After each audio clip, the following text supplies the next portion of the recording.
Bevor Sie sich der Ausarbeitung und Übertragung Ihres Konzepts in ein Storyboard widmen, kann es hilfreich sein, die eigenen Gedanken in Form einer Ideenskizze festzuhalten und zu ordnen. Als Orientierung stellen wir Ihnen hierfür eine Canvas-Vorlage zur Verfügung, die Sie beim Festhalten Ihrer didaktischen Überlegungen und bei der technischen wie auch organisatorischen Planung unterstützen soll. Sie ist so aufgebaut, dass alle wesentlichen Aspekte für Sie an einem Ort gebündelt sind.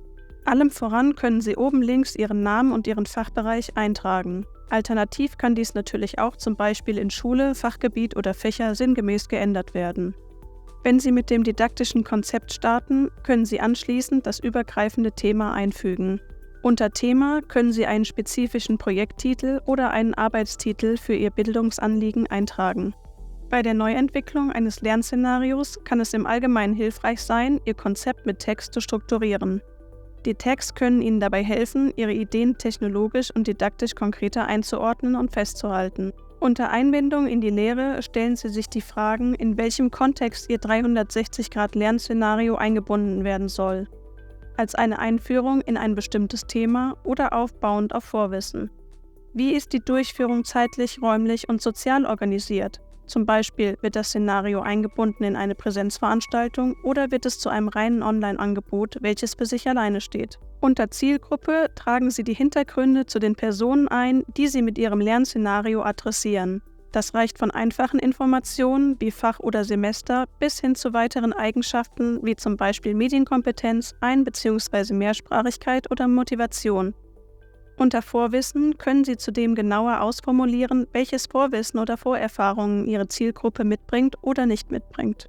In Anlehnung an das von Ihnen im Konzeptrahmen formulierte Thema bzw. Bildungsanliegen gilt es unter Lerninhalte zu formulieren, was vermittelt werden soll, und unter Lernziele zu beschreiben, was die Ergebnisse des Lernprozesses sind. Entsprechend können Sie anlehnend an die Lerninhalte und Lernziele unter Was wird erklärt ausformulieren, was und wie es im Lernszenario erklärt werden soll.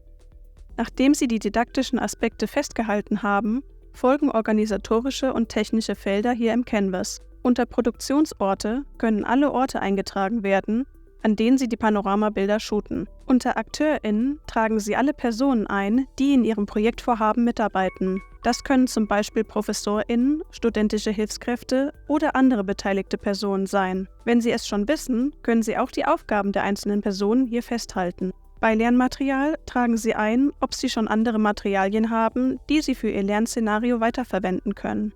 Das können beispielsweise Lernvideos, Flyer oder Grafiken sein. Neu zu erarbeiten lässt entsprechend gleichzeitig Platz für alle Dinge, die neu zu erstellen sind. Unter notwendige Werkzeuge fallen alle Hardware und Software, die Sie zur Produktion benötigen. Dies kann von Kameras und entsprechendem Zubehör über Software zur Tourerstellung, Video- und Bildbearbeitung oder Projektmanagement-Tools alles sein. Bei Ideen für das Storyboard können Sie jetzt schon erste Gedanken für Ihre Story festhalten. Das können inhaltliche wie auch methodische Gedanken sein. Zu klären lässt abschließend Platz für weitere Aufgaben und Gedanken, die für die Umsetzung Ihres Szenarios anstehen. Das können von Lichtverhältnissen am Drehort über die Einholung von Genehmigungen viele individuell notwendige Punkte werden. Wenn Sie Ihre Notizen vervollständigt haben, können Sie sich nun dem Storyboard widmen.